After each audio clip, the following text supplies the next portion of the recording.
Hello and welcome to a Bergkamp Wonderland, an Arsenal podcast. I'm Gimli and tonight I'll be joined by producer and editor and mini cheddar lover, it's Danny the GFP. Hello Danny. Oh, hi shipmates, how you doing?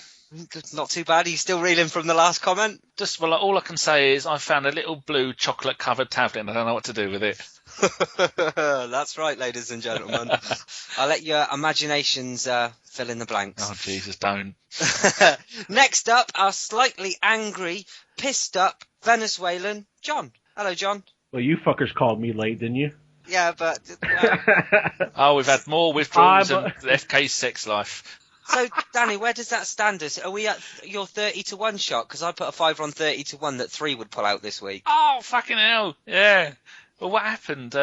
Steve couldn't make it, and then FK was here, but then he had a dinner appointment, and you've had tech issues, I've had tech issues. John's got new headphones, ain't you, John?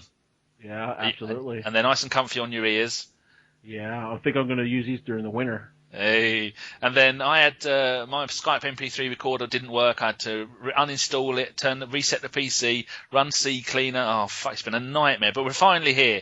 So John stepped in at the last moment. He's had a few shandies, so there might be a few more fucks than usual. Well, we are about an hour later recording than we normally are, so you'll have to excuse John because he can probably not even stand by this point in the evening. You have to remember he's an hour later than what we are. I sent you fuckers a pic of my new headphones. And what was in the background? 2 bottles of fucking Jack Daniels. Beautiful. You should maybe tweet that, John, and then people can see your lovely new headphones and ignore the massive amounts of alcohol in the background. What was it you said? 3/4 of a bottle? Something like that? Oh, dear. There's lots. I'm on the second one right now, but... How is your liver? Screaming for help. We'll move on then. And next up, a man that's not been on this show for quite a while. It's the granddaddy of them all. It's Mr. Geoff Arsenal. Hello, Geoff. How you doing, boys? You know what? It's been such a long while. I don't know what's going on. I think it's obviously now you've got younger, better looking, cleaner, youthful guys. I wouldn't necessarily say cleaner, he's Welsh. You're putting the old boy on the back burner, I think, mate. Oh, ageist, I think you boys are getting now. The Bergkamp Wonderland is ageist. He's fallen into the same guideline as Steve. Yeah, it's true. I'm down there. That's what you do. You put the old scaffold out to Poland, don't you, to rest, and Geoff Arsenal's going the same way, I think, mate. No, never let it be said, Geoff. Never. And finally, coming at you all the way from the house next door to mine, Mr. Welsh Justice himself, Jason Davies. Hello, Jason. Hello, Gimli. How are you? I'm already looking forward to hearing what players you want to hit with a baseball bat this week. Oh, the list is long and distinguished. And how big is your head this week, Jason? Because we've had 2 people say, get Jason on. Oh, don't be silly. One of them was from you. Have you set up another account? No, people have been quite nice, and it's lovely. But there's just as many people calling me a cunt, so who gives a shit? Oh, that's fair enough, I suppose.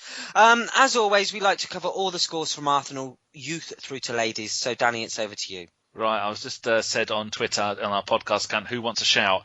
26 of you have instantly said yes. So I've just picked the first 1, 2, 3, 4, 5, 6 for later. So if you don't hear your name, don't go too crazy. Right, the last game of the season for the under-21s was away at West Ham. We drew 1-1. Maitland Miles, who for me, I think has been one of the outstanding players of the season. I think he plays on the left side. Scored, I think, his 11th or 12th goal of the season in the 75th minute after being 1-0 down. So that season's all over and done with. Next season, last podcast, I said that next season starts promotion and relegation with the second league. It doesn't. It's this season. So next season we'll be playing in the Division 2 of the Under-21 League, which is a bit of bad news because a friend of the pod, Kieran AFC Photos, is going away to university. I think he said Portsmouth for 2 years, so he won't be going to any of the Under-21 or youth games, and he won't be taking any more photos for a while, mainly because a lot of them are going to be up north. So say thank you to Kieran for all the wonderful pictures he's done, but he's still on Twitter and still going to say hello. Thank you, Kieran. Thank you very much, Kieran. You quadruple hooded shitbag. Right, in the ladies, they've had a bit of a run. We were brilliant for 20 years. Then we've had a shit last season. And then in the FA Cup, don't know why they played these games so close together. Last Thursday, the 1st of May, we beat Watford ladies 3-0. and that was when we recorded the last podcast. And then on Sunday, only 3 days later, the 4th of May, they played another FA Cup game. I remember in the Champions League, we got beaten home and away by Birmingham City Ladies. We finally beat them at their place, beat them 2-1. So I think we're top of the league now. That's the FA Cup through to the next round. And in the league, we've had one game. We drew 1-1 with Notts County a little while ago. So we're through to the next round of the FA Cup. I think Birmingham were one of the only teams that could beat the mighty Arsenal. So there you go. That's a roundup of all the results so far, because there are none. Thank you, Danny. We'll start off by analysing our game against West Brom. Now, I must admit that I kind of overslept because I was doing vodka shots with Kate from the Gooner Girls the night before. So for me and the listeners, please give us your thoughts, John. It's true. You know, in the WhatsApp group, I woke up at 5 o'clock. I went, "You're all right, boys, missed the game. I'm going back to bed." Yeah, I feel a bit sick. Oh, I can't even begin to tell you. It was 3/4 of a bottle of rum, 2 shots shit that we drank, and then I went on to beer after that. But I wasn't sick. No. I'm just wondering if there was any debauchery was involved in it. Oh no, she had it. Well, I know. I'm not saying. Oh, that means yes. There we are. Back That to the means chocolate-covered blue tablet again.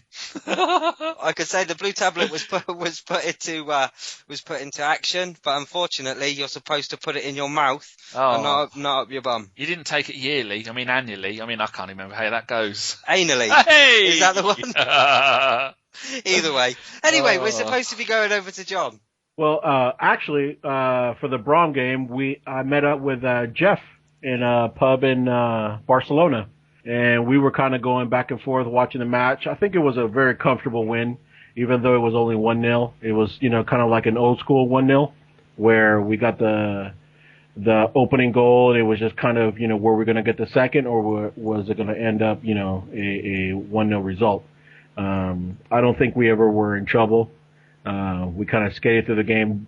Both teams really have nothing to play for at this point. So I mean, just a nice, comfortable win. And, we're kind of being professional at this point, looking forward to that FA Cup final. I think the most important thing is that we finally got that Champions League spot, Geoff. Yeah. Well, we got it obviously before the game started. And I think that was a problem for us really, because it's difficult, because they've gone out there, know they've, they know they've got that fourth spot, but at the same time, as much as you want them to go out and win the game and get what are we on, 76 points or something like that now, which is quite good. It was difficult for them because they're obviously avoiding getting injured, because in the back of their mind they've got the FA Cup final coming up. So it was a tricky one, but I think they've done enough. They passed the ball about well enough, didn't they? And I don't think it was in any danger of getting beaten. West Brom come now. I think they needed a point or something, but obviously they never got it. But it was all right. Again, he's got us out of trouble. Oliver Giroud, he's got his 16th Premier League goal of the season, which ain't a bad return, really. I think he's, to fire us right up there, I think we've got to get a top striker that's going to get us at least 25 Premier League goals. But it's not a bad return from Big Ollie. He's took a lot of stick all season, and to be honest with you, I think he's an improved player from what he was last season. I don't know what you think about it, Jason. What do you reckon? Do you know what? I've given him a bit of stick, Giroud, but not a baseball bat bit of stick. Oh, to be fair, I'd shave his head. Okay, but I would. Hashtag Welsh Justice. Oh, fuck him. But there's been times when he's deserved the stick, but in all fairness, he's come back and he's delivered. So he's not good enough to win us the title of the Champions League. That's obvious, but you can't knock him when he's knocking the ball in the back of the net, can you? No, I think if you look at his stats across the board this season, I don't think he's done too badly at all. I certainly don't think that we're going to go out and win any leagues with him as a main striker. However, I think not like what we've got at the moment with Nicholas Bentner or Sonogo, that you'd be confident in Giroud to come off the bench and actually score a goal if we needed one. Danny, would you like to elaborate on that, or would you agree? Yeah, I think you've got a point there. It's well, everyone's got a point when it comes to Giroud. I do moan about him a little bit, but like Geoff was saying, score 21 goals in a season in a team where it's not built around him, it's built around the midfield. And for him to have to constantly track back, track left, track right, to swap positions, it's not easy. But just imagine if we had someone like an Henry I know it's unlikely to say that because he's a once-in-a-generation player, but to have someone like him who would have been in the team, you'd imagine he'd have done a Suarez this season with the amount of supply we've had. And then I know we were saying on Twitter recently that just imagine if we'd have had no injuries this season, which is again unfeasible, but we'd have pissed this league by probably the second week in September. That's how good we would have been. But the thing is, if I could add something real quick, he has the same goals as Zico has. Yeah, at City, he has one less than Aguero, and at the end of the day, you talked a little bit about service. I don't think he's had the service that normally he would have. With Ozil and Rambo and Wilshere being hurt as much as they were. And Theo as well. I think you could really start to see that Ozil was clicking with Theo and Theo was clicking with Giroud, and them three together with Ramsey, it was forming kind of a nucleus that was really bringing bright things, but unfortunately we all know what happened with injuries. We briefly talked there about Ozil, and a popular feature of this podcast has forever been Ozil Watch, so Danny, you have it for us. Yes, pass accuracy 84%, touches 92, fouls 0, which is very good. Total shots 2, dribbles 1, 3, tackles 3, average rating 7.5. And some were saying that they were saying that one place I had Sagna as man of the match, but another one I'm looking at now, which is WhoScored.com, say that Mertesacker got man of the match with a rating of 8. But Ozil was a little bit quiet, but you don't need him to be anything else. Went out there, he's getting games under his belt. I hate using football phrases like that. He's getting some more match practice. He's coming back. I mean, he's still only 25. He looks a lot older than that, doesn't he? So yeah, I think he's ready for the FA Cup final. So yeah, I was quite impressed with the overall the way we controlled the game. I thought West Brom weren't that good. It was West Brom we played, wasn't it? Yeah. Yeah. God, what am I thinking? Black I didn't even watch it, and even I knew it was West Brom. I'm thinking black and white. Oh, yeah, wrong team. No, it wasn't the wrong team. Yeah, and I'm also watching it's Brighton 1, Derby 2, because Gimli's got some money on Derby to win. Come on, Derby. We've put all of our podcast savings.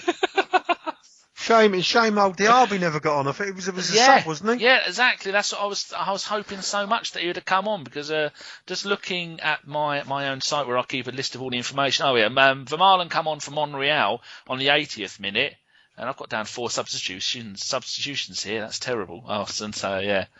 So about the 80th minute, it was the last substitution. I was hoping that Diaby would come on, but I think he will definitely play against Norwich, which will be nice. And then, like someone said, where he'll come on in the final and score the winner. Did you see the picture of him in the dressing room beforehand and the scars on his knees? No, someone told me about that. You'd have to, if anyone finds a picture of that, tweet the podcast account. Yeah, it was before his comeback game. Oh. But doesn't it look horrible? The amount of trauma and the scars that are on his knees. You think, shit. I think it really hits home. He's got a scar on his left knee from below the kneecap all the way to basically his mid thigh. Ouch. Is that where they did it wrong? Well, that's where they put the bionic implants in. But the other thing we should mention about the game is a lot of times this season we have won games where we haven't had the most possession during the game. We had 60% possession, which is, even in the aerial possession success rate was 56%, and not offside once, which was nice to see. But they beat us 28-21 on throw-ins. But I was beginning to think this season, because more often than not, you'll see teams win games without having the most amount of possession. So we had all the possession, and I think we dominated the game, and I don't think there was any fear at any point of them really doing much. No, I think that pretty much rounds it up.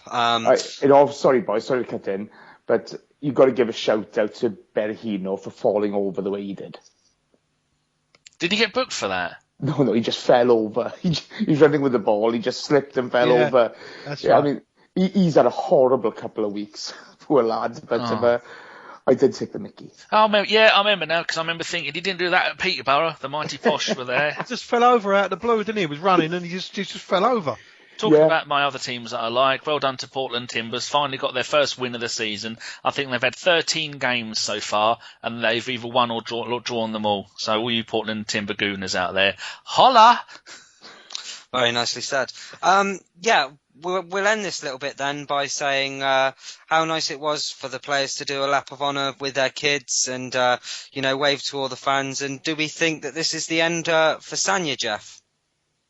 Yeah, personally I do, definitely. I fancy he's off. We can't afford what he's been offered elsewhere. I think we discussed this, didn't we, John? While we was chatting together on. It's not only a matter of that we can't. I don't think it's that we can't. We shouldn't. Nah, I agree. He's not. I don't think he's worth the money that he's going to be getting elsewhere. I think that Wenger will have a ready-made replacement ready to go come the summer, I think. Do you think that he will go to Man City, or do you think that he'll try and just get an easy payday at someone like Fenerbahce? No, I think he'll. Yeah, I know. I think he'll go to France, maybe. Yeah. I think he'll go to PSG or Monaco or one of those and see what happens. Oh, Jeffrey. Wenger. You've let the side down. Arsene Wenger's ringing to say, fucking stop giving the information out. What a fuck up that is, mate. Wenger's just found out that those tickets he gave you to sit next to him at the FA Cup final, you've fucking sold them, haven't you? $6,000 each. Hey! He's calling about Villa again. Have we got any idea whether he's going to go Jenkinson Bellerin? Oh, how do you say it, John? Because I try to say it the way you do. Bellerin. Is it going to be Jenkinson Bellerin next season, or is it going to be Jenkinson out on loan? Because there's been rumours of him going to Newcastle on loan, or we're going to have to get someone in. Any idea who? Anybody? No, he'll definitely recruit someone, won't he? Yeah, there's been that young French bloke, hasn't there? Arrière. Yeah. But would you say because Sagna also does a job in central defence that because Sagna's going, he has to go out and buy another central defender? Depends on whether Vermaelen goes, I think. Or a defensive midfielder that can play center defense. Gilberto could, and he's on a free. And we miss or a certain bring him back, Martinez.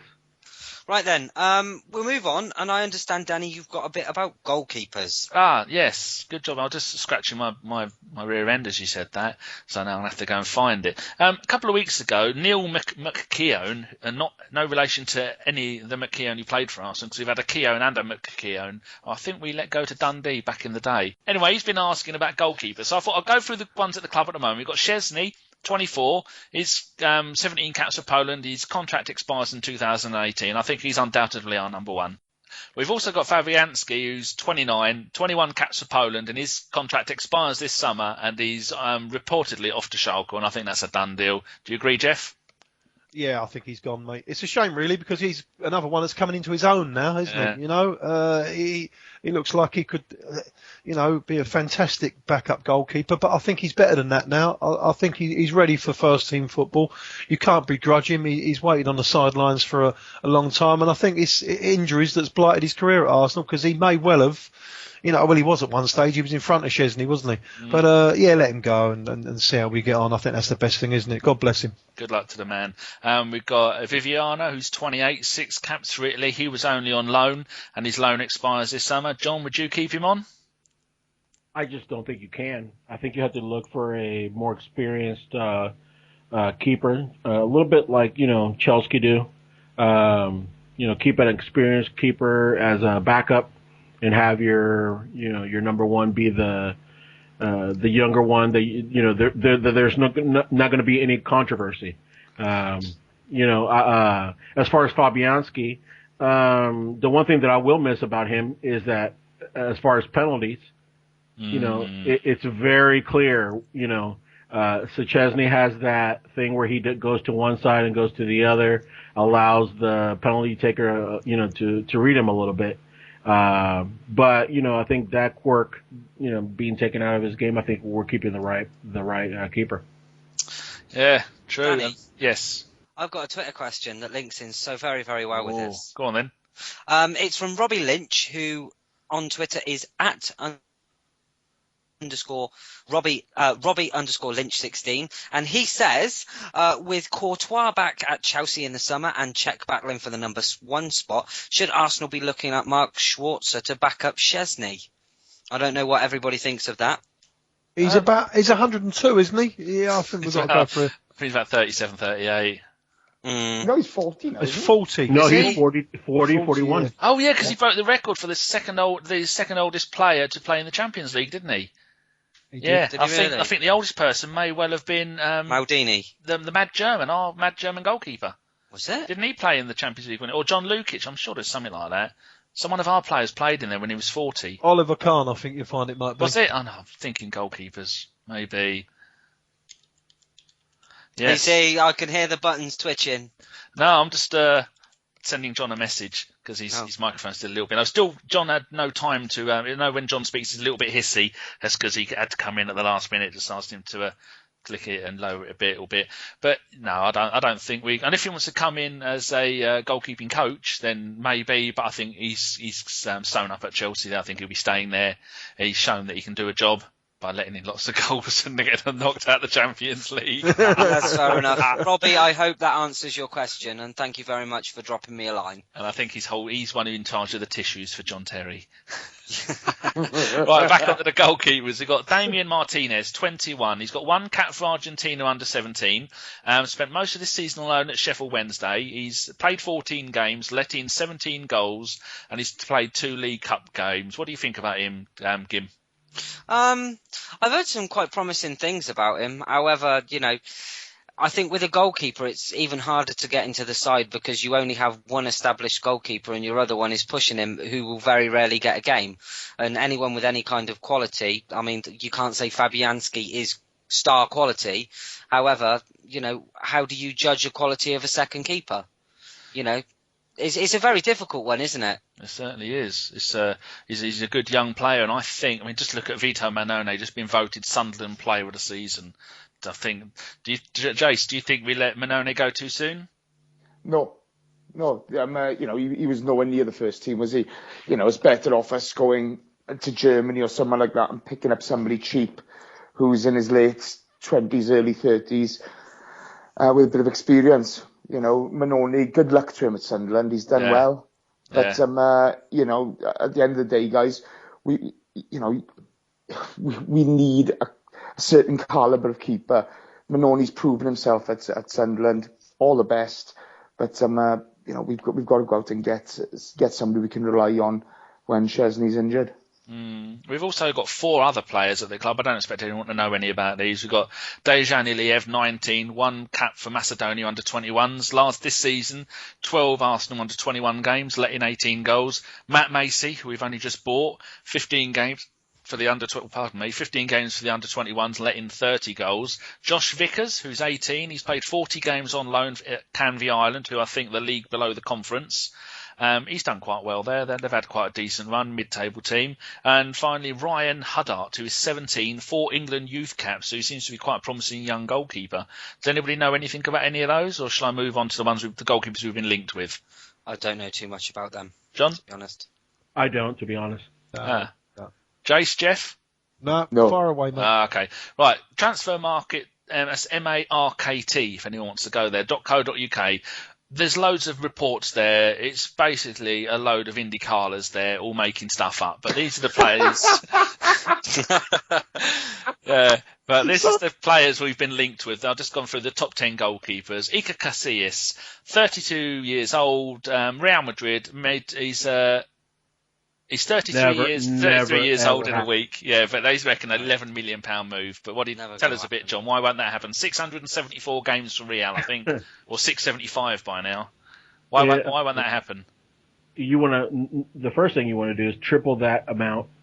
And number 2, he's a legend and he's not going anywhere. Even though he's been played sparingly this year, it's been more to, Real's been geared more towards the Champions League. So that's what they're concentrating on. Even though they were up in the league as well with Diego Lopez playing most of those league games, he's not going anywhere. Because it's going to be me v you in the Champions League final. Because I've been an Atletico Madrid fan since '91, and you're a Real follower, aren't you? Well, I mean, I'm a Madrid follower. I like both teams. I mean, that was my European home. That's a bit like saying I like Spurs and Arsenal, isn't it? But I mean, I'm an Arsenal fan, so. Yeah. I'm an Arsenal supporter. You don't really care. I don't care, but okay. I went to Madrid when I first got here, and I watched more Madrid matches than I let it go. Yeah, okay. The next one, which is an utter joke as well, Simon Mignolet, 26, Liverpool, £11 million. I've put hashtag no chance. Did you see him buckle against Crystal Palace? Not a fucking chance. What happened there then, Gim? Have you any idea? Can you inform the listeners what happened at that game? The mighty, unbeatable Liverpool? Well, literally, all I can say is I used Luis Suarez's tears as lube to have a wank with afterwards. I enjoyed it that much. Was it a copywritten Daniel Cowan hashtag hate wank? Yeah, it could have been hate wank. Hashtag hate wank. Isn't it great, that collapse, that Liverpool collapse? It's just absolute classic, isn't it? Because they've been so gobby this last 2-3 weeks, haven't they? I said a couple of weeks ago, right? Calm down. Walking around here, you see all the people with their Liverpool shirts with a Carlsberg on it. They've all come out in their droves, and I tell you what, it's like, go on, just fuck them off back in their cupboards with the dust where they came from, and you can, and in 10 years' time, you might be able to get them out. Just might be able to. But until then, shut up and fuck off. I had literally hundreds giving it to me, just, over some stupid comments, whatever, a little goading that you do when you're on Twitter. And all of a sudden, now they've dropped like a stone out of the sky. I don't hear from them anymore. They're all very quiet. Yeah, it's strange. I sniff a little bit of Welsh justice here, Jace. What have you got to say on the old Liverpool massive collapse? Well, boys, when I grew up, okay, they're all Liverpool fans and Man United fans, and they come out of the woodwork. And even though they are my friends and they're people I call mates, they're all cunts. Okay, each and every one of them are fucking cunts. Okay, and I've been texting them this week and just taking the piss. There's nothing coming back, okay? Don't let this fucking slip. Don't let this fucking slip. Stevie me, you can fuck off and fall over and stick your head up your ass, you cunt. I was so happy, boys. I got to be honest with you. I don't want to take a baseball bat to him. I want to watch him do it again. Wasn't it funny when he fell over, though? He fell over, didn't he? Just all those gobshite fucking Scousers as well. Yeah. Just listen to them all go quiet.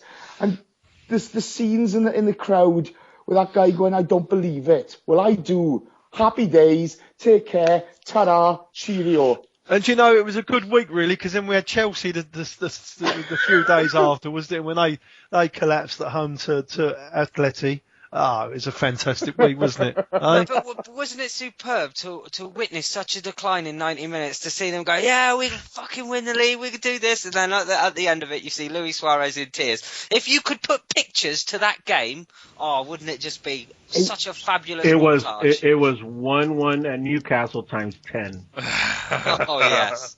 I fancied that was crocodile tears anyway from Lewis. Yeah, he was laughing. He was laughing. Yeah, now I can go to Real Madrid. He was laughing his head off. Of course he was, wasn't he? Boys, the best part of it all was that fella who had all those Liverpool champions T-shirts printed up. Where are they going? They're going as wank grag somewhere, aren't they?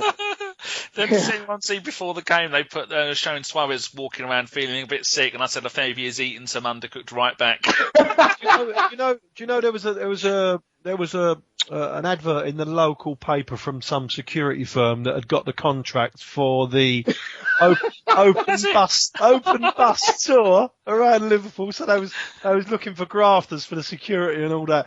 Well, they never got a fucking job then, did they? Unemployment is still rife in Liverpool. Yes, better than stereos. Bless them.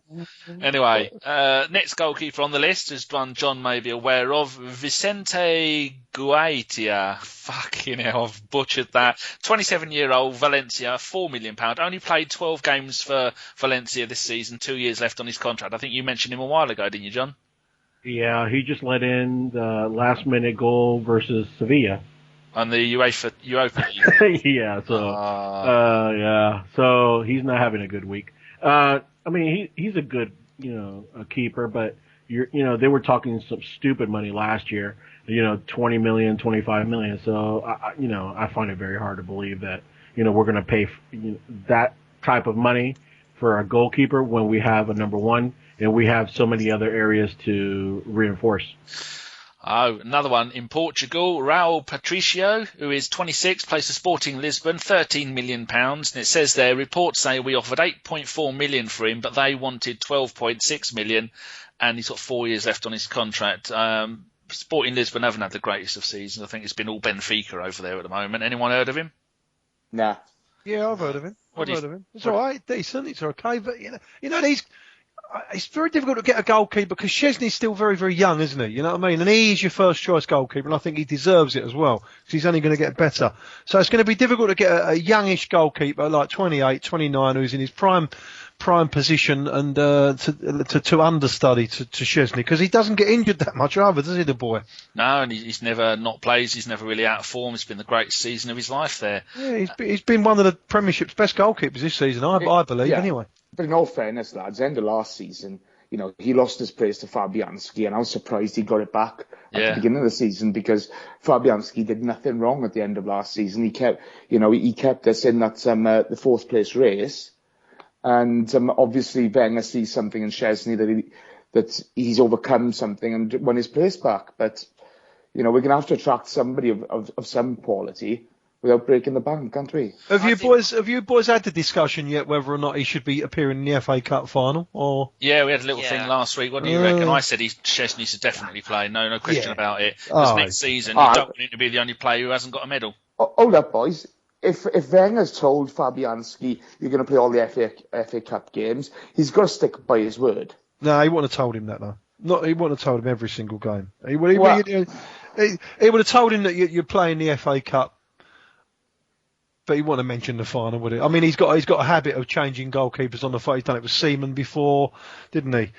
Yeah, Seaman but I don't know. I think it's a matter of honour for him as well. No, I'd like to go 3-0 up, and he brings him on as a sub with 20 minutes to go. That would be nice. I've got to be honest with you, lads. I'd start Fabianski personally. I really would. I think he's earned it. He's earned it. Yeah, there's no ifs or buts about it. Well, but we need the winning mentality in the team, and the more players that we've got, i.e. like Szczesny, that's been through that experience, I think it's a good thing. If you leave him on the side, it's a cup final, it's a big thing. He's going to be at the club next year, Szczesny. I think you've got to play him. It's a no-brainer for me. Well, looking at our mate Andy, who has got a website with every single Arsenal lineup for the entire of history, and including friendlies, it's thearsenalhistory.com. You go there and he's got an entire list there. People were saying about that season, 2002, when they brought Seaman in at the last, because Richard Wright played. I'm just looking here. Stuart Taylor played the first game of the FA Cup that season. Then Wright played 5 games right up to the semi-final, and then Seaman come in for the final. But Seaman had been the league goalkeeper all season. I mean, all for the second half of the season. And then last league game of the season, he let Richard Wright play, and we beat Everton 4-3. So yeah, he has done it before, like Geoff was saying. Anyway, next goal, we've got 3 other goalkeepers. There's load more, but Asmir Berkovic, Julio Cesar, Brad Guzan, and Kasper Schmeichel of Leicester. Anybody think any of those would be any good? Personally, just look at the goal he conceded against John Joe Shelby. Don't want him at Arsenal. I've not seen that goal yet, but it's meant to be a stalker. Oh, it's a cracker. Corker? Some combination of those things. He hit the ball on the volley from about the halfway line, and it just sailed over Guzan's head. He was absolutely oblivious to it. He didn't even look, did he? No, not a clue. I think I'd have Cesar out of that lot. John, who would you have if you had any of those 4? Cesar, absolutely. He's only 34, getting for a couple of million quid. He's on loan in MLS he's for number Toronto. 1 in Brazil. Yeah. And the thing is, I think the way you got to look at it is that, like you've already said on the show, they aren't going to get someone that's in the peak of their career to be second string. You're looking for a goalkeeper like Lehmann was at the time, maybe towards the back end of their career, but between the ages of, I think, when Lehmann was when he came in and what Mark Schwarzer is now. So about 34, 35. I think Cesar fits that bill perfectly. Exactly at 34. Geoff, would you have any of those? I'd have a little punt on Kasper Schmeichel. I really would. I think he's 27, 3 free, isn't he? Yeah, his contract expires this summer. Well done, Mr. Gim. Fantastic shot stopper, the kid. Still got a little bit to do yet, but, But coming up to their peak at 27, goalkeepers don't peak till they're 30. Imagine Szczesny when he's 30. Bloody hell. Having a Schmeichel in goal. Oh, we could have had Schmeichel in the first place. George Graham recommended it to old Red Nose because we had Seaman or Lukic at the time. I think Seaman at the time. And he went, no, he's a brilliant young goalkeeper. You go and you can have him. And that's how he ended up at those. He fucking regrets that. Hey, or we could just, settle for Valdez coming off of injury here in Barcelona. Almunia Part 2. Oh, no. Okay, well that's all there is. There is some more goalkeeper stuff, but we can move on now because the rest of them I've not even. I think there was a Paul Nardi who's 19 playing for Nancy in League Two in France. A 500. Did you just say Nancy? I think that's you don't say Nancy, do you? As in fucking hell, Jimmy Savile, he was a bit Nancy. Nancy, you slag. Okay, fair enough. Yes. Right then, I think that we should talk about the Emirates Cup. A fun day out where you get to see Arsenal play against two top teams over 2 days. Geoff, would you like to explain to the people who have never been what it's all about? Yeah, it is. It's like a family. It's a family day out at the Emirates. The sun's normally shining. Coming over this year, we've got Monaco, Benfica, and Valencia. 12th of May, it goes on open sale. I think Danny informed us earlier on after the season tickets and the members. I think it goes on sale sometime after the 12th of May, so you can buy your tickets. But £25 per day, so you see 2 games on one day and 2 games the next day. It's normally a good weekend, but this year I think it's going to be a little bit different because obviously all our players, which are all internationals, they're going to be had been at the World Cup, so they'll be on an extended break. So we might see a lot of the under 21s in the squad for these matches, which will be interesting. So it's good to see the youngsters. It gives them a run out cause they generally always sell out anyway, doesn't it, at the Emirates Cup. It's a good weekend. It's a good day out for the especially get along a lot of young fans, a lot of kids that haven't got a membership or they've not got access to tickets for the normal Premier League and Cup games. So it gives them a chance to get amongst them and see some good European teams and some good teams here, Monaco, Benfica, and Valencia. So it'd be interesting. Good football. Got the dates here if you want me to, Gim.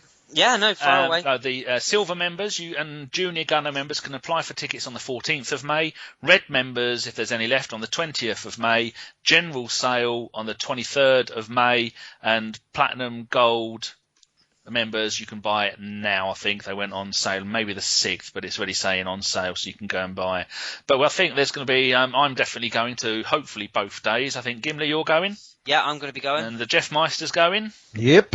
And I think FK will probably be there, and we're all going to have a little bit of a meet up somewhere. So we're not going to tell you where it is because one of us will end up in prison, and then other us will end up in EastEnders as a major plot line. I don't know where I was going with that. I'm lost here. Yeah, we're all going to be there. So if you want to come and say hello, and you can touch me once and then never look at me again. Oh, no, that's no fair. You said that we only got to touch you once. They can't touch you once. No, well, they can look at me, but no, not straight in the eyes, because I'll turn. I'll be... Like turn like milk. Oh, hey! Mertesacker. What an advert. Lovely. Yeah, but Monaco, it's going to be good. We ain't going to win it, because like Geoff says, the World Cup's still going to be on, and Monaco, they'll have about 500 players by then. And, so it'd be good. I went to the first ever staging. I think the first one was... it used to be called the Makita Tournament, didn't it? Yeah. Yeah, I used to go to those at Highbury, and it used to be about 1,000 degrees there. It's just nice to go to games in the nice warm weather. And the atmosphere of the day as well, because it's a nice chilled out day. It's relaxed. You support the team. It's just every time I've gone, I've always thoroughly enjoyed it. And what is it, 25 quid to watch 2 games for the day? Just fucking fantastic value. A great thing by the club. I think that is, it doesn't say, I've just closed that window, that had it open. But I also must say that if you are one of our colonial commoners that you are living over in the North America, on the 26th of July, it's New York Red Bulls with Thierry Henry against Arsenal. And there's a thing going round, I think Dorkley, who is one of our friends on Twitter. She's I don't know if she's arranged it, but there's a database going around where you can just go online and fill it out. You put your Twitter name, you put where you are, and you put if you're going to the game, and then I think they're all going to meet up and all say hello if they all know each other and have a big party. Or maybe they're not. Sounds like a bit of a giggle, doesn't it? Certainly does. If Dorkley's going to be there, she might be eyeing herself up a new husband, but she doesn't listen to this. I say a new husband, any old husband. She's not getting picky. Not any old husband. She's not going to just settle for any old common. No, it's got to be an Arsenal fan. Not our Dorkley. No, but she said that she should have been married by now, and I think her family are getting worried. So if you fancy marrying Dorkley, just let her know. Yeah, exactly. Just tell her. I mean, she'll be cool with it. I don't think she really cares as long as there's a ring on that finger. See, we're like eHarmony. We should have just got sponsorship by eHarmony. Yeah, could have done. Oh, yeah, screw the donate button, just eHarmony. Yeah, we've missed a trick there. Before we move on, Jace or John, is there anything you wanted to add about the Emirates Cup? Not really. I mean, Valencia's not the team they used to be, but Monaco, Benfica on their way up. Maybe we can talk to Monaco about Falcao. Are you going to be able to make it over, John, or are you off gallivanting all around the world that time? I'm going to be in South America. Oh dear. Hopefully alive. and I've told Jace that I'm going to pick him up and take him if he wants to come. Oh yeah. I might have to take my nephew up, but we wait and see. It's all right. There's plenty of room in the car. In the bus. He's got more of a social life than I have. Honestly. Oh, bless. Shit. It's all gone to shit.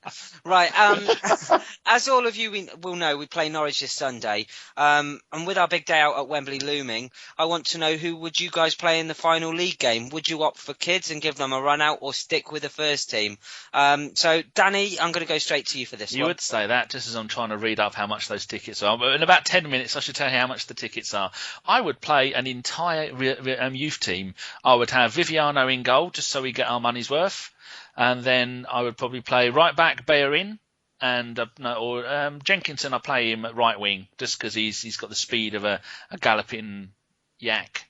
I don't know what I meant by that. For Marlon, I'd have him as captain playing the game. I'd start with Rosicky. I'm probably going to pick 15 players here. I'd start with Rosicky and Kallstrom. Zelalem, he'd definitely get a game. Diaby, I'd bring him on as a sub because, as I say, he's going to score the winner in the FA Cup final. And then up front, I would start Akpom and who else would I start? Maybe Iwobi. And if Gnabry's fit, I'm not sure if Gnabry's going to be fit just yet, but I'd like to see all those players all get out there.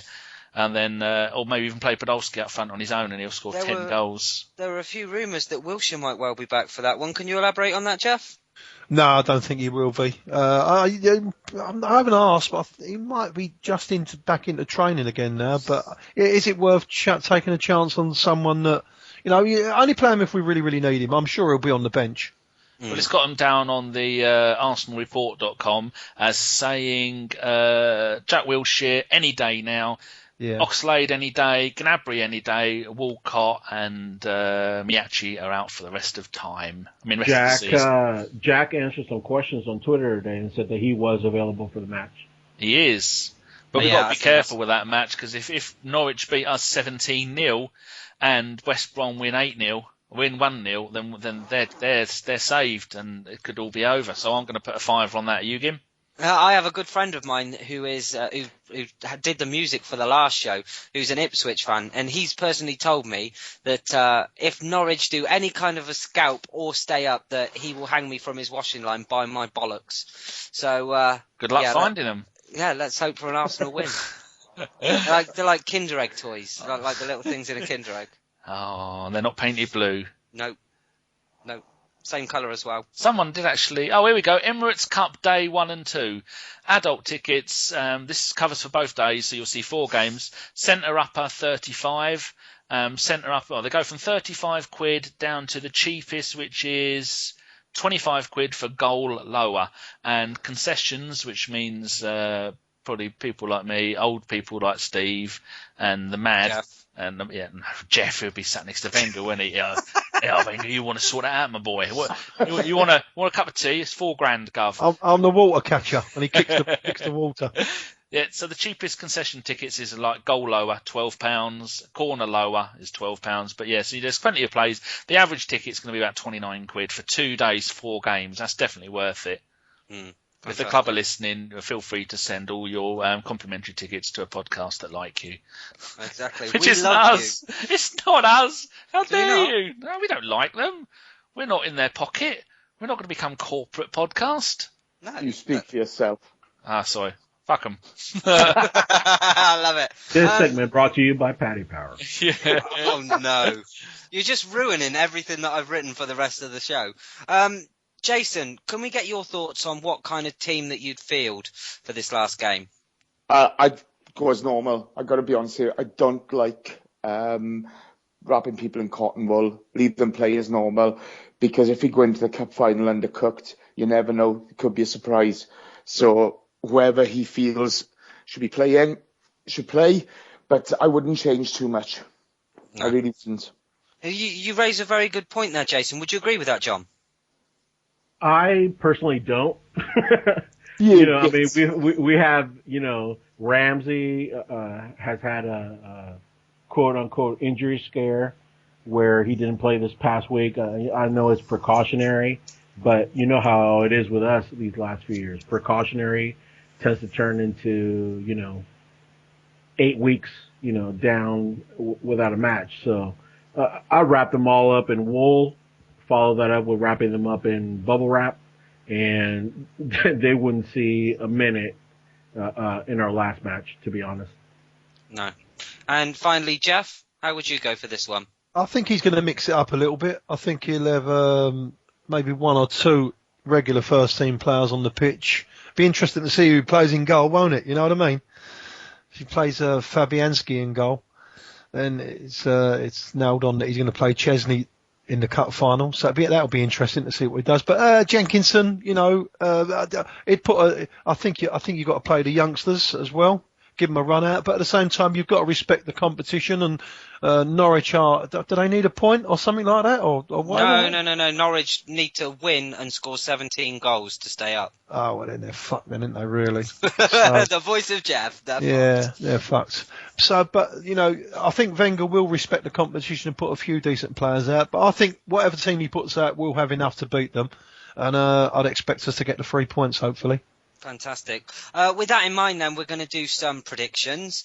So we'll start with Danny. Oh, see, I've quickly finished. I've moved on to the tucks because I knew you would be coming to me. That's the third time tonight I've caught you off guard. How dare you? I can't even find a drink when I want one. I've got a mouth as dry as an ant's chuff. That's only because you've been stuffing cheddars in it. No, I've got the cheddars. They were buy a bag, get a bag free, so I bought 24 bags. I'm on the tuck cheese sandwiches now. They're not as nice. They're a bit yucky. I've decided that seeing as everyone's going to have their own kind of savoury biscuit or crisp, I have gone for the Twiglet as my choice. Oh, you dirty little swine. Do you lick them or do you chew them? No, I just keep them in my mouth and wait for them to go soggy and then swallow. Oh, much like your days when you were homeless. Yeah, pretty much. Very much so. Anyway, could we have a prediction? 4-0, and I'm going to pick Diaby to score the first goal. Oh, Jesus Christ. I don't fuck around. Where are you in the predictions league? Fuck off. Okay. Geoff, this is almost as pointless as the last game. You say that, but, I've got an issue with this because if I open up my hand right now, right, it gives other people a chance, like that cheating fucker FK, right? It gives him a chance to make up a score that's completely different to mine, right? Mind you, having said that, you know what I'm going to fucking say anyway. Just bowl him a googly, Geoff. Yeah. Bowl him a googly. Outrageous. On a side note of Jeff's prediction, he was strutting around the pub in fucking Barcelona with his hands up, I was yelling, there punching. "Where's my fucking trophy?" Yeah. I was. It's true. I was. Did at any point did Geoff try and speak any of the local lingo, John? No. I think the most that he said was, "Where are my drinks?" Yeah. Yeah. How do you say that in Spanish then, Geoff? Fuck knows, mate. I don't. I said it in English. He said it in English. Where are my drinks? If they don't understand, just say it a bit louder. In me cockney. Oh, I swear to God. Oi, garçon. Clicking his fingers. Oi, Manuel. I think I called the lady John, I think, at one stage. Right, John, come on, hurry up. I just wait to watch from Barcelona. No one's going to get the 40 Towers link. It's just wasted. All the kids will be going, hey, go and watch all episodes of 40 Towers and you'll get that. Manuel. Yeah. Manuel. Eh? I see nothing. Yeah. So do we get a prediction off you, Geoff, or is this got to go into WhatsApp? Just go outrageous, Geoff. Then send me a private message on the day of what you really want. Go outrageous. No. Just go 5-0 Viviano. No, I think it'll be 2-1 to Arsenal. I'm not going to select the score yet because that would be cheating. Well. No, bollocks. Just be a man. Just say it. No. All right, John Redford. Big Johnny Redford. Stick him down, go on. I might as well let you boys try and catch up, because it's over, man. It's over. Oh, listen to him. I don't like cocky, Geoff. Am I going to get a trophy? We discussed this, didn't we, John? I think that we should definitely have a trophy. I thought it was agreed when we started the Predictions League that winner bought the first round. I don't mind buying the first round. That's no problem. But I do think for the longevity as well, it would be funny. We need to have an inaugural trophy. Yeah, you should do, just for the laugh of it. And we'll see it over the course of the years, see who wins it. And put each year's winner carved into the plate. Yeah, good shout, mate. I think so. Let's hope John or Steve don't win it. We'd be fuck them with the postage. Can I suggest whoever comes bottom has to streak at the Emirates Cup? Yes. Is that you? I'm sticking with 4-0 Diaby. Come on, ladies. Chubby time. Only because you want to. Jason, can we have yours next, please? You could call the cup, boys, the Liverpool win fuck all cup. Oh, Geoff will have more trophies than Liverpool this season, won't he? It's not That's hard. a good point, Jason. And he's been to Europe more times. Look at it like that. Very good point. Yeah, very good point. I tell you what, boys, 5-1 Sanogo. Oh, you cheeky git. I like it. John? I want 100 points if that comes up. For me, it's going to be 3-1 Sanogo. I was going to go 2-0 Sanogo.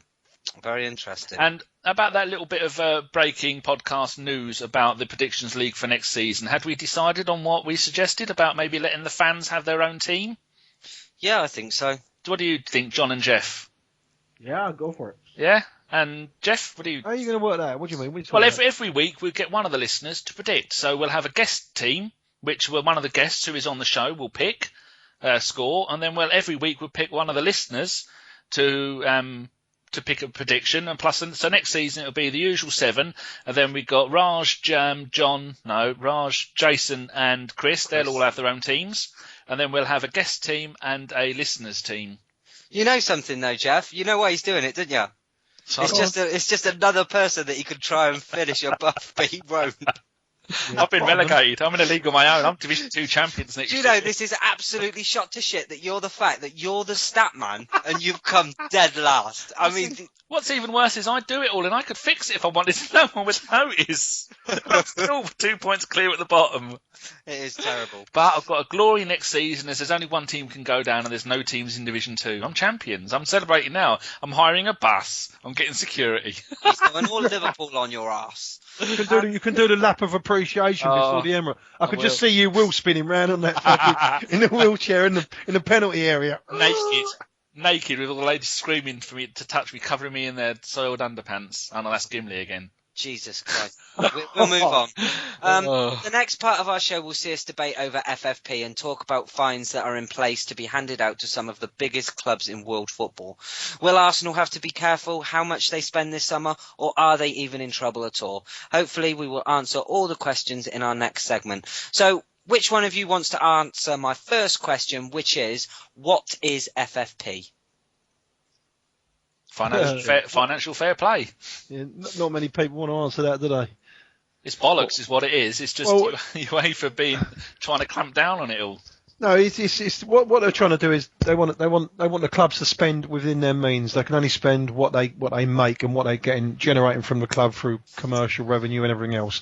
No handouts. I think they've noticed that these teams like City, Chelsea, and PSG, Monaco, etc., and a few Russian clubs are they're spending wildly. They're financially doping the game. So.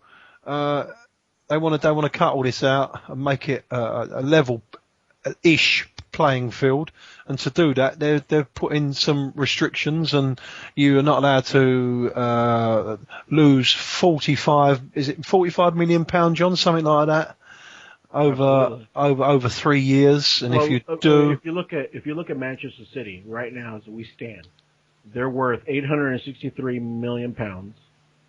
It's been a 25% change over 1 year.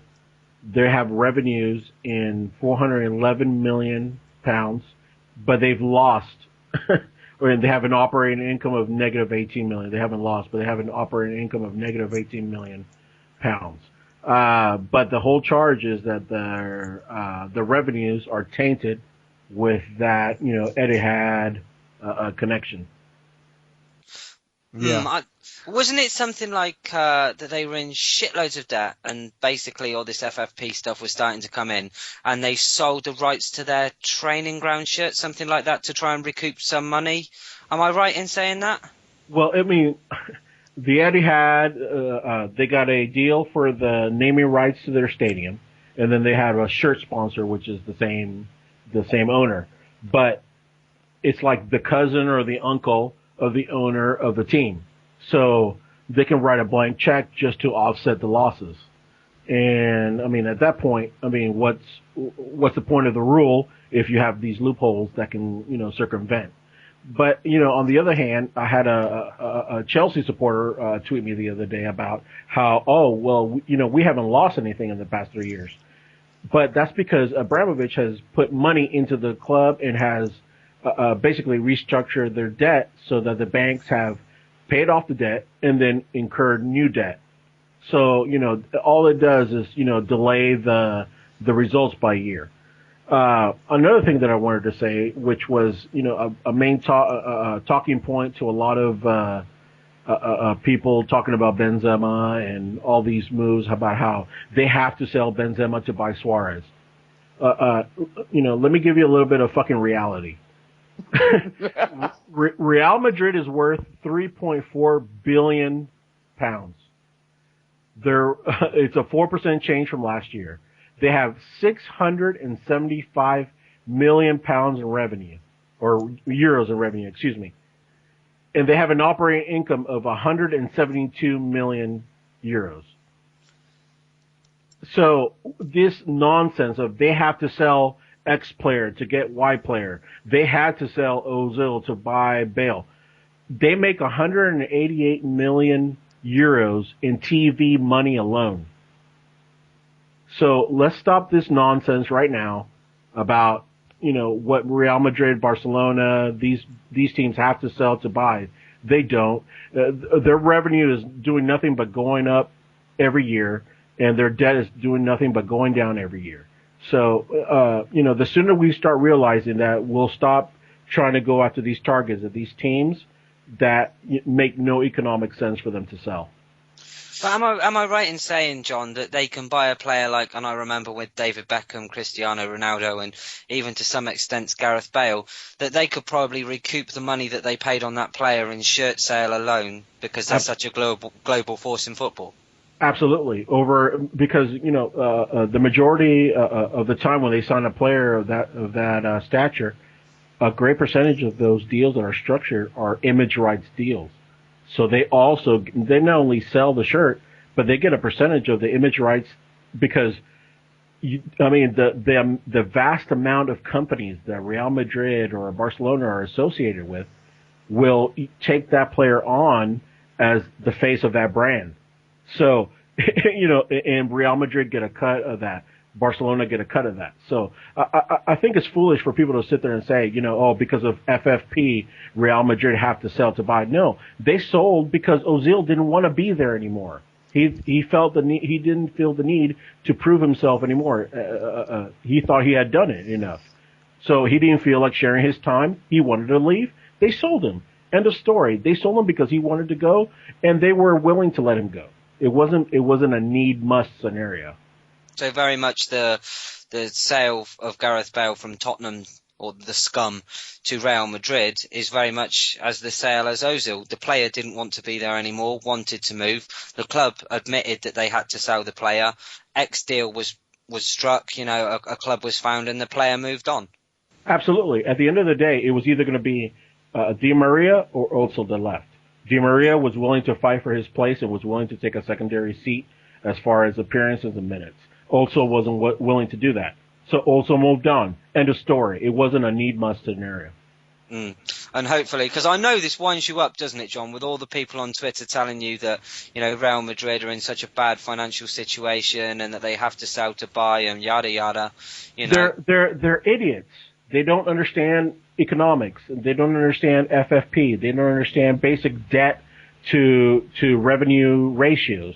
I mean, go take a fucking accounting course before you comment on the number one revenue creating squad or club in the world having to sell to buy. It's ridiculous. Mm. And we'll get back to the task in hand. I remember some comments that Ivan Gazidis made a few years ago regarding that the club was in a great position with FFP coming in. Now, from what I've heard tonight and from what I've heard from, a lot of people, FFP won't even make a difference. So has the club been naive to kind of go down and put all of its eggs in the basket of FFP, Geoff? No, I don't think so. Arsenal are a proper football club. They're run the right way. If there's rules put in place, Arsenal will definitely adhere to them. And this is why we've had it hard for the last few years, because they've had to adhere to them rules, because we've been restricted. And the FFP and adhering to the FFP, this is another reason why we've been restricted. There's no doubt about it. I do think that it will have an effect. I don't know how much of an effect it'll have, but I think it's got some. They're going to have some teeth, UEFA. I think that it will definitely take effect in the end, but it might take a couple of years. I mean, I think City have already curbed it a little bit and tried to watch their spending, and I think Chelsea will do the same. I just think they've got to do that, otherwise they're going to get punished. Now Go on, John. I have a question for you. Yeah. If you remember a couple of years back, they were really hard on Malaga, and they actually took Mallorca out of the Europa League because of FFP. Yeah. Even in its infancy stages. Yeah. But now it's kind of like, you're going to a team that has overspent, and they're placing financial constraints on a team that has overspent. A fine. What's the point of FFP if what you're doing is fining a team that has already spent? They have the money to pay that fine. They don't care. Yeah, it does seem a little bit pitiful, doesn't it? But, I think there's got to be a starting point. I think that's what they're going to say. There's got to be a starting point, and the penalty will get worse and worse as the 2 or 3 years go on. And I do think it will make a difference. I mean, they've got to put up or shut up now. It's as simple as that, because they've gone so far down the line.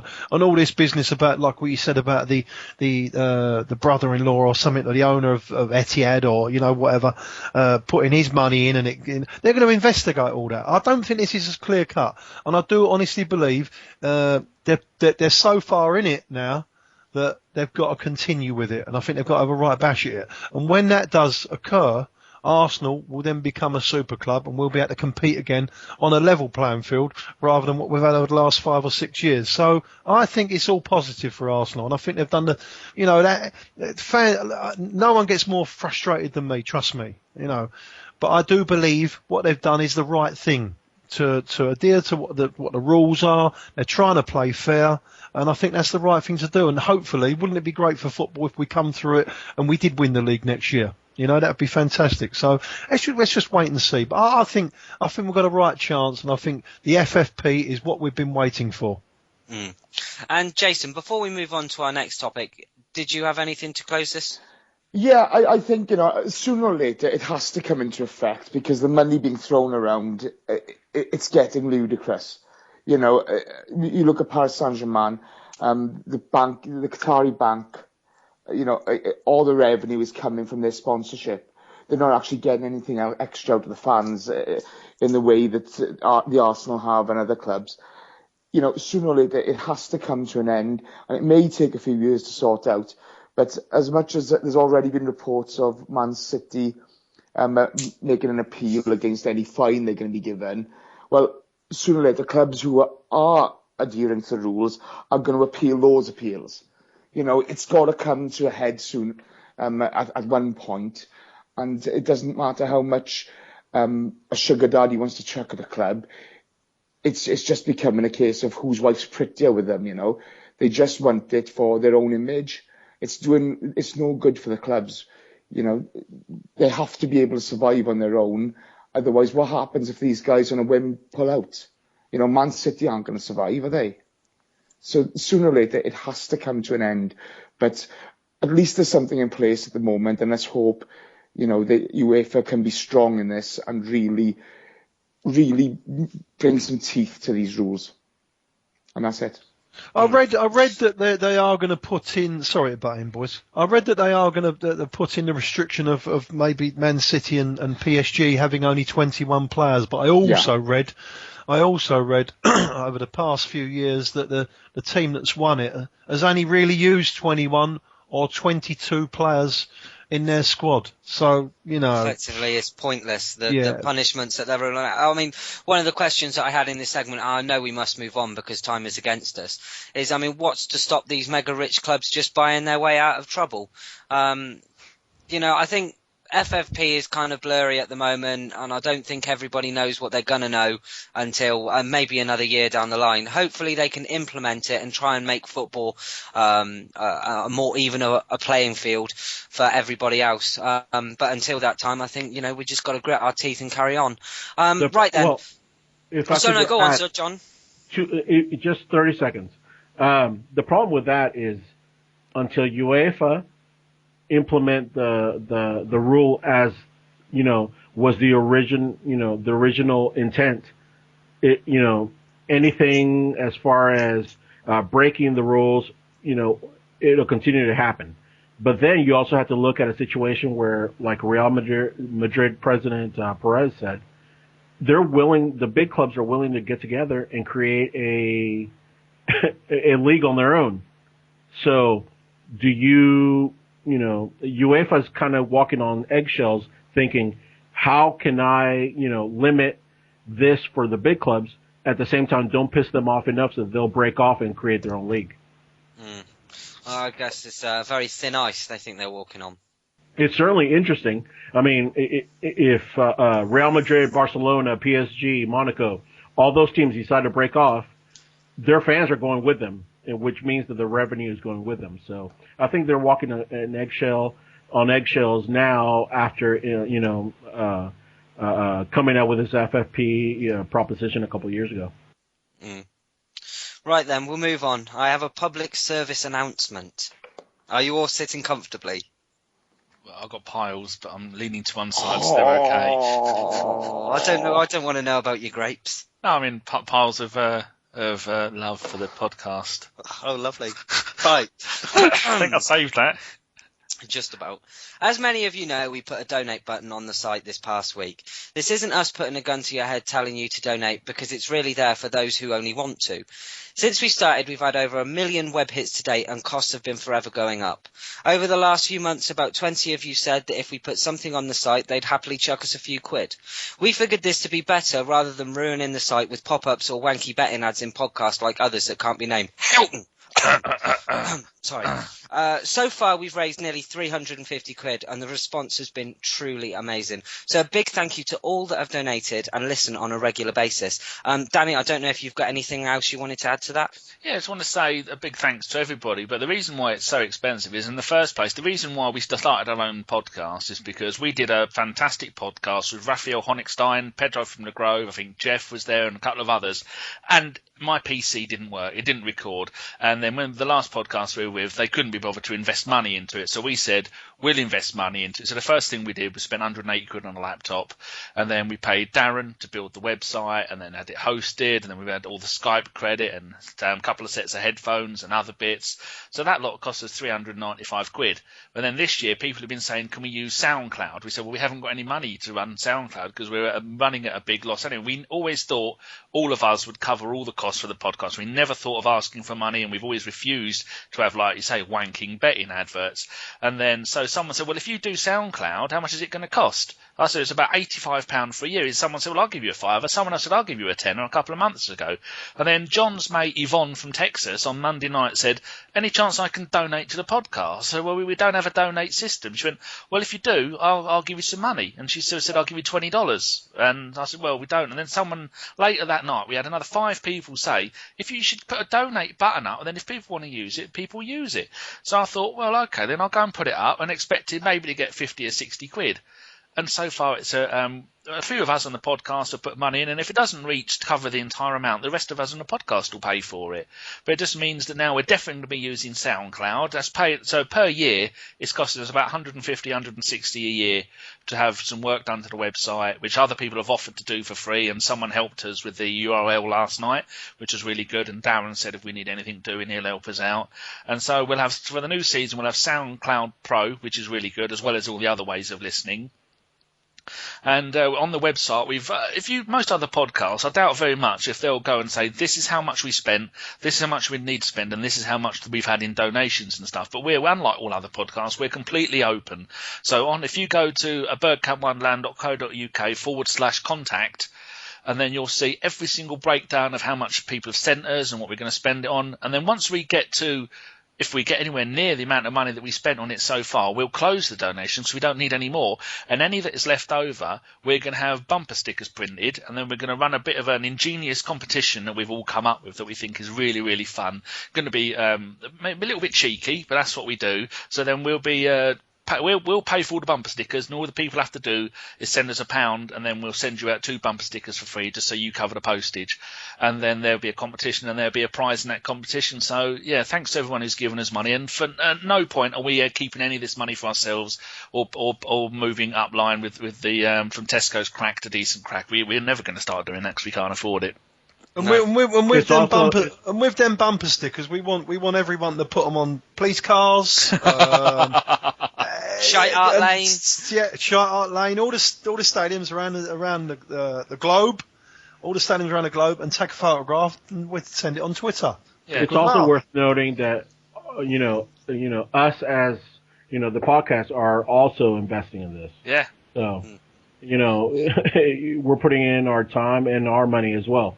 So. But we never ever was going to ask for donations. But so many people have said we'd like to give you money, when we'd be silly to say no, we don't want it when we might as well. Exactly, and the thing is, the donations as well don't only go to cover costs, they also go to make the sound quality better, they go to make sure people have headphones, they go to make sure the content is as good as it can be. So it's really, for everyone that enjoys the show, it makes it even better. It's a way that we can make this go to the next level. And we have at least between 5,000 and 7,000 downloads per week. And if we're on an average week of, say, 5,000, divide that by the 47 podcasts we've done, that means it would cost 0.002 pence per podcast.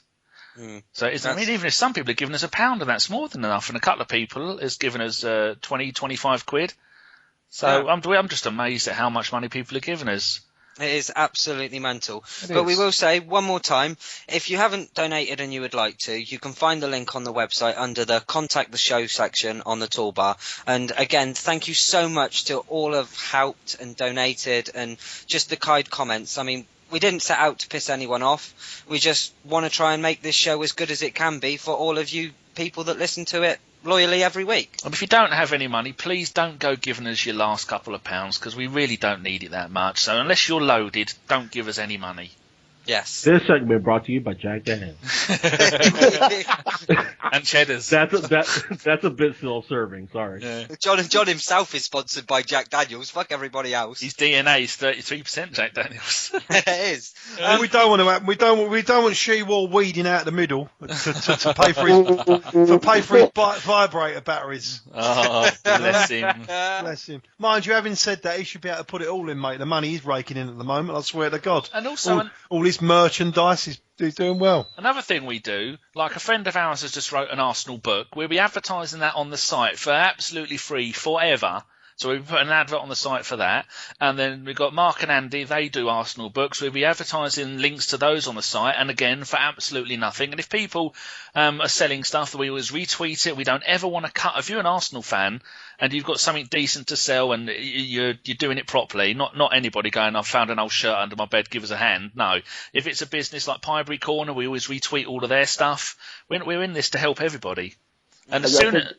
Sorry, I think if you look at the amount of blogs you put up, it's fantastic. It's an interactive service where people can get involved. The number of people since I've come on here that I have a chat with every now and again, you just want that to happen and continue. And I myself, I donate to 2 other podcasts, the Higher Side Chats, which is an American bloke doing the conspiracy and science podcast, and also the Unexplained with Howard Hughes. So I donate to both of those because, and every single show, they'll both mention it twice in the show, and we'll never ever mention this in the show again. And then maybe next year we'll open it up again. Around about May we have to start paying all the bills, and we only need about 150 quid a year. And if you don't pay it, we'll pay it. So there's no money, no problem with it. Sounds like a party political broadcast, that last 10 minutes, you know that. Enough with the bullshit. Can we move on then? Because we've got about 4 minutes left. We still got transfers, shout-outs, and a few Twitter questions to cover. Oh dear. So we'll go straight to transfers then. What's the word on the grapevine, Danny? Well, I was looking at the usual transfer marketplace, which I think is just an easy place to look. And the number one transfer target is Sebastian Jung. And then Mario Mandzukic and Danny Welbeck, Lars Bender, Javi Martinez and Thomas Muller. They're the top ones we're all been linked to, and they're all at about 10%. I mean, you could go on there and say we're going to go for Maradona. And if no one else agrees with you, then it's going to be at 0%. And then it tells you if it's going up or down. So the Sebastian Jung one from Eintracht Frankfurt is at 19%, and he's a right back. Now, with the news that Sagna is almost definitely gone, I think that looks a pretty good choice for a right back, because looking down the list, I can't see any more right backs. So you've got Martin Montoya of Barcelona, that's another right back, and we've got Gregory van der Weijl of PSG, who we were linked with a while ago, and Kieran Trippier of Burnley. So they're the only other right backs. I don't know if anyone else has got any transfer news. I, of course, know nobody at the club, and I know nothing about anything. All I know is what I read on the internet that other people have done. So I'm taking no credit for any of this. Fair enough. Jace, is there any transfer story this week that's made you sit up? The Javi Martinez one, obviously. That's quite interesting. You know, if he's unhappy at Bayern and they're prepared to take a loss, he could be perfect for us, couldn't he? I think that I've read a lot of stories this week about players saying that they're unhappy at Bayern. I think another player that's been linked recently, if not today, has been Thomas Muller. You know, whether that would be out of our price range, whether that would be a player we go for in that position, I don't know. We've had Robbie Lynch, again, on DM, has asked us another question, which specifically is for John. And he asked you, John, what about Javi Martinez or Javi Martinez? What type of a player is he, and do you think he could do a job for us? Well, Martinez is a bit like, you know, imagine a Yaya without the offense. I mean, to be honest, he's a bigger lad. He's more worried about a defensive type scenario, but he has the technical skills to advance from our defense and have that link-up play to our midfield and our forwards. So what he doesn't offer us is anything too much going forward, but the good thing about that is that he can also play center back. So, you know, there's pros and cons, but, you know, he would be a tremendous signing. The downside of that is that Bayern paid 45 to 47 million euros for his buyout clause. So I don't know how much Bayern would be willing to lose to let him go. That's a very interesting one. We'll hit you with a big hitter last then. And Geoff, have you anything for us at all? I've not asked a question for ages about transfers. It's too early, mate. You know, I think we've got to get the season over with. But going back on what John said about Javi Martinez, I think he is definitely one of the world's best defensive midfield players out there. I think he's got the absolute lot, but he is a defensive midfield player. He can be a bit creative, don't get me wrong, but he sits in front of the back four. He's got great intelligence. He keeps the ball nice and tidy, but he organises players as well, you know. And he's a beast of a man, so he would be a fantastic signing. Thomas Muller, you know, where are you going to play Thomas Muller? I don't think he knows where he wants to play Thomas Muller. Do you play him wide, or you play him as a number 10, or do you play him in the centre? Right midfield. Right midfield, left midfield. He's played all over the place, and I think that's what's been his downfall. He's one of those players that's where he's so you know, he can play in a few different positions. You know, I think that's been his downfall, rather than have just one position and, you know, and him cracking away at that position. Jack of all trades, master of none. Yeah, he's versatile, isn't he? So that's maybe what has been his downfall. Happens to a lot of players, doesn't it? But fantastic player, great energy, good pace. I would take both of them if I'm being honest with you. I would definitely take both, and they'd both add to the squad, wouldn't they? Fantastically. But we can confirm that you will be with us over the summer, giving us a little, tidbit of information here and there. Absolutely. Fantastic. So that's one for you all to watch out for in the summer. We haven't quite decided what we're going to do in the summer, whether we're going to be doing weekly or fortnightly or just do a load of specials, but it will be announced in due course from the Twitter account. And with that, we'll go to Danny, who has a few Twitter questions for you, and then shout outs, and then we'll wrap up the show. Yeah, one of an interesting one was from, where is it? At Johnny Boy Vegas. How well do you think the price protest was perceived by us, and then he's put in quote marks, angry 80s mob, as we've been called recently? I think the protest went quite well. I mean, there's been a lot of factions at the moment, with so many people starting up so many new groups, with everybody coming at it from a different angle, and more power to all of them. But my personal view is I think all the groups should get together and have one Arsenal supporters group, and then that group have its own subsections, which then go and do other things. It's like I was talking to somebody who organised one of them, saying, if you want to break down a group, it's divide and conquer. But we need to do the opposite of that, undivide and reconquer our club. Geoff, you think anything about that? I didn't. I wasn't there. I didn't see it. I saw the last one when about 12 or 14 people turned up. It was embarrassing, really. I'm not a lover of these protests, really, inside the stadium. I know there was another chap, Mo, that had a protest inside the stadium. I don't think that went very well, because no one, it wasn't reported anywhere or anything. The 3% and stuff like that, I don't agree with. I don't think the Arsenal, for what it gets, I don't think it's worth upsetting the supporters the way they have done, because there's obviously been a bit of a divide over it. But the protesting shouldn't be for 2 weeks before an FA Cup final. That's my belief, and I think it's wrong. Yeah, I think Mo did a podcast, and he had our very own FK on that podcast, and FK was much the same as you, Geoff, where he was saying he doesn't see the point in them all, and just we should all get together and support the club. So that's a good podcast to go and listen to if anybody wants to hear a more in-depth people with podcasts of the people who organised it. And just go and have a look for Mo on Twitter. Kim, have you got anything to say on this? Yeah, I think, I thought you might have. Thank you. I don't have a problem with protests themselves, but I think it's the embarrassment that is caused by these people that go, oh yeah, we're going to go to the game and stick a black bag on the seat. It's like, just for those people that actually wanted to go to a game and put a bin liner on your seat, fucking look at your life. Jesus Christ. Fucking hell, there are ways to protest things, and there are ways to do it properly. And if you're doing it properly, you have my full support. That is not doing it properly. That is just being a solid gold cunt. And over to you, Danny. I think you should just say what you feel and stop holding back so much, for fuck's sake. I just see, the thing is, I don't even care. If there's someone that's listened to this and thought, oh, that's a good idea, then, you're probably a knob.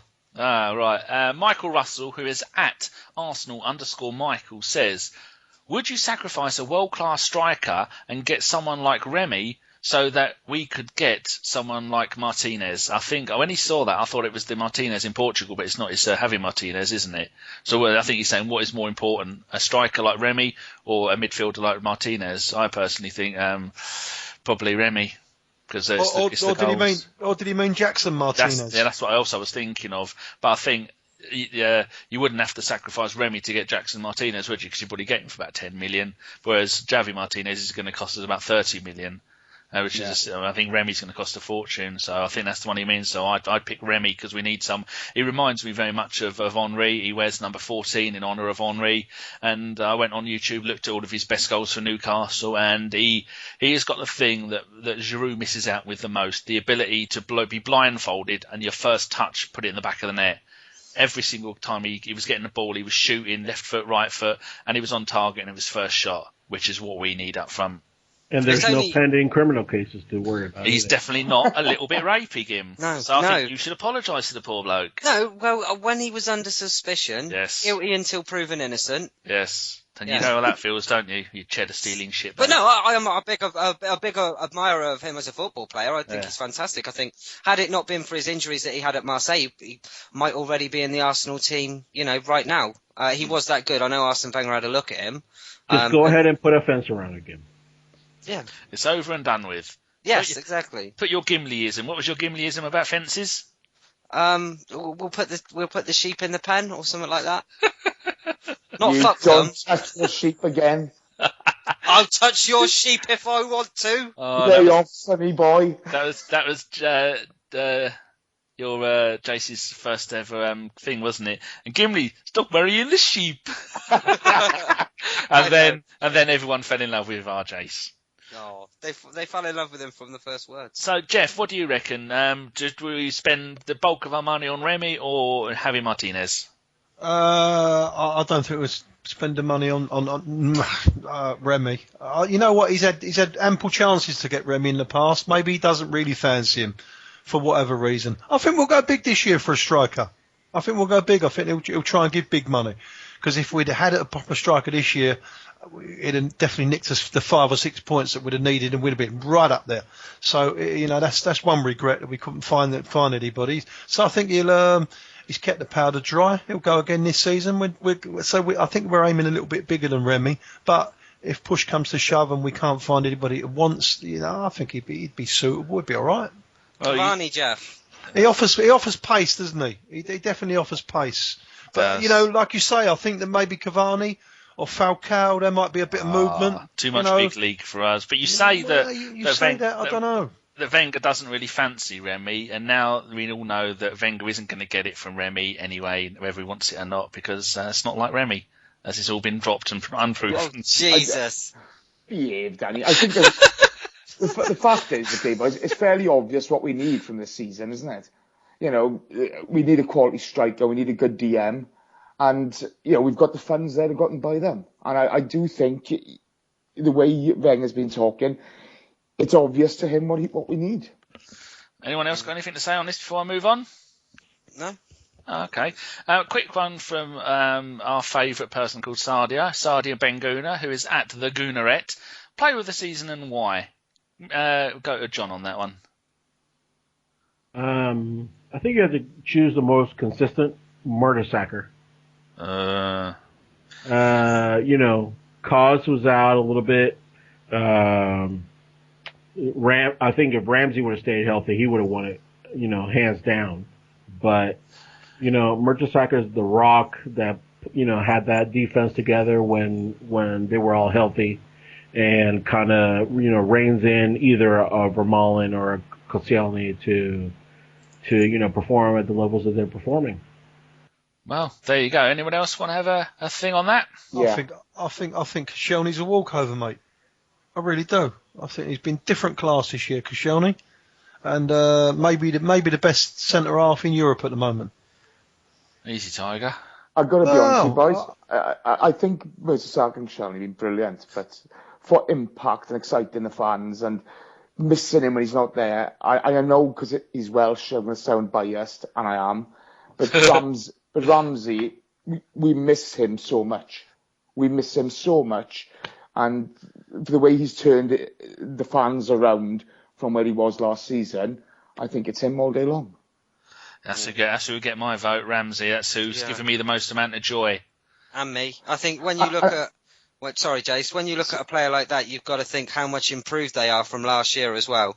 And I just think that the leaps and bounds that Ramsey has come on this year, from being a player that you think, if he wasn't in the starting 11, you wouldn't be bothered, to a player that, if he's playing, you think, fucking hell, we've got this. And does the most amount of running. Yeah, and has the most touches of the balls. Boys, and the joy he gives us. Football. Are you bringing Gav into this again? He accidentally said he has the most touches of the balls. He's just because he's got his hands down his pants. No. But far away. Okay, right. The next one. You can email us if you want to bergkampwonderland@gmail.com. And over the season, the bloke who sent us one, and then Gav replied, "Yeah, we should shoot more," which isn't the question, which wasn't the fucking question. Our old mate Akil Abbas says, I slagged off Gaff for predicting, and then in quote marks, City will finish 7 points above us. Now I feel ashamed. That's all he put in an email. So, also, we must point out that Gav said there would be a 7-point difference between 4th and 5th. He did. He did, the cheeky monkey. Okay, another quick one. This will be a yes/no from everybody. Ant, who is at Ant_Walter3. What are your opinions of the new proposed Premier B League? Good idea or bad idea? I think it's bullshit. John? Absolute bullshit. Geoff? Never heard anything about it. I don't fancy it, no. Gimli? Bullshit. And cheeky Jason? Dog shit. That summed that up perfectly. He's gone for a different type of shit there. Those Welsh. Me and John could probably go into this a little bit more because they do it in Spain quite a lot, but we haven't got the time to do that, so maybe another time. Right, another good quick one here from an A with an umlaut above it, who is at ABBZ_AFC. Can you see Arsenal ever winning the Champions League under Arsene Wenger? I will say no. Gimli? No. Jason? Yes. John? Yes. And we'll save Happy Geoff till last. Is he there?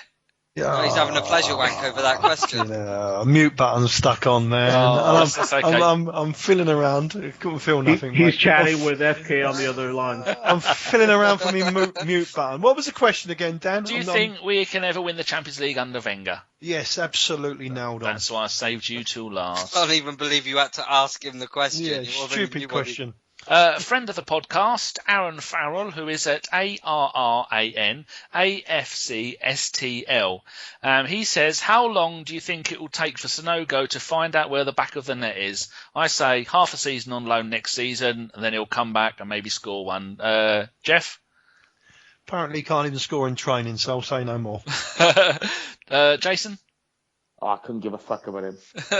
Gimli? He couldn't finish his dinner. Fuck him off. And a final word of wisdom from John? Remember Adebayor? Everybody thought that he was shit when he first came. So, I mean, and Did to you be say honest... shot? He's not Adebayor, John, I promise you. I promise you now he's not Adebayor. He scored versus Everton, and it was incorrectly given offside. Yes. So, I'm going to say this weekend to make my fucking prediction come true. Okay, right. I can't even believe he brought Adebayor into it. Fancy talking about Colonel Cunt over there. Oh, all right, boys, did you see that cunt on the weekend? What's he done? In the wall. Was he saluting again? You know, him and Polino on the wall, they both parted like the Red Sea with Moses going through. The ball's in the back of the net. It's the weakest shot I've ever seen. They look at each other. You're not fucking saluting now, Ardy? Are you, Ardy? You cunt. Did you see old Dawson? He pulled his shorts up. He was practically going to pull his shorts down. He was that fucking angry with the rest of them. What a useless bunch of cunts. I tell you what, it just gets better, doesn't it? It just gets better. He gives that fucking salute. Oh, I hate him so much. Did you see the vine that went out for that? Yeah, I retweeted when he put it out. It was beautiful. It's the funniest vine I've seen for ages, mate. His face looking at Paulinho. Have you seen it, Danny? No, but I do because I like to look at the vines. I've done a few of my own. I've got it on my favourites. You've got to watch it. I'll You go will and have a look. absolutely crack up. It's so funny, his face. What a pair of shithouses. Oh, What a pair of shithouses. It wasn't even a hard shot. You know, it was a left-footed curler. It should have bounced off his chest and he should have laughed. Oh, boys. Geoff, when you retweeted that, I nearly came. It's funny, isn't it? Anyway, we've had a quick note from the RSPCA saying that Geoff is hungry, so we'll end this up talking about cats. 2 questions that are specifically aimed at our very own host, Mr. Gimli. Our mate Joe Norbury, who is at BADAAB, says, why does Gimli love downy cats? See, no. Because they remind him of Robert Downey Jr., It's isn't a it? cat that looked like Robert Downey Jr. It's not a cat that No. looked Downey as in, No. It's a cat that looked Downey as in, it looks like the old boy Downey, Robert Downey, Yes. that's it, Robert Downey Jr. How So, dare they think anything else? exactly. Another one is Adias, who is at CorkGooner33. Is Gimli a ginger? Because he sounds like one. I'm not a fucking ginger. You're strawberry blonde. I'm not strawberry blonde either. I'm mousy blonde. Oh dear! Right, again, that's all done. Off we go with the shouts. You can organise who goes where with that. All right, Geoff, you first with a shout out, please. No shout outs, mate. I'm on strike this week with shout outs. Fuck 'em. Yeah, fuck 'em. Miserable bastard. No, yeah, right. John? That's true. John? He's gone. For me, Yvette at YLO Texas. And she's the one who offered us the money, which is why we started the donation thing. So it's Yeah. all her fault. Thank you very much, Yvonne. Great. Thank you. She's a great follow. She is. Okay, and Jason? S Guna, and that's at Stefan_Wills. He follows the show. He's good to have a chat with. Lovely guy. He is a lovely guy. Danny? I just put a quick tweet out before we started the pod saying, does anybody want a hello? I got 26 replies in under a minute. The first 5 were Mark at AFCKVIST, Daniel Owen, who is at INFERNIKUS, Anis Kumar, who is at AnisKumar_UK, Big Chris, who is at Chris_OKE1, just the digit number 1, and then Steve Moore, who is at Gunnar Moore, with that's 001978. So hello to all you, and sorry to the other 26 and about another 20 after who we didn't get time to say hello to, but we're sharing the love. And I've got 2, which is, I'm not even going to try and pronounce his name. Did he have the nerve to be born without an English name? No, because he's got his driving test tomorrow, and so we've all got to wish him good luck. And his Twitter name is at AAQIBALYAS. It sounds like something from Countdown. Oh, I think I know him. Does he live in America? I don't know, but he's got his driving test tomorrow. I wanted to wish him the best of luck. From all of us on the show, and we hope you pass. And the second one is, for the last 3 months I have been shouting out my best friend who's having a baby. Not literally he's having a baby, but he had his baby last Friday night, I think it was. They called it Sebastian. So congratulations to Mark and Helen. If you want to follow him for about the 16th million time, that's at Mark MARC. MARCALLENHYATT. So go and give him a follow. Would it be appropriate to ask if it was Ginger? No, it wasn't Ginger. Fair enough. Move along. Lovely stuff. Can't believe anyone said I was Ginger. What a piss take. So that was a Bergkamp Wonderland podcast. Thank you very much for listening, and keep it Arsenal. Good night. Honk honk, mother truckers. Fucking Ginger.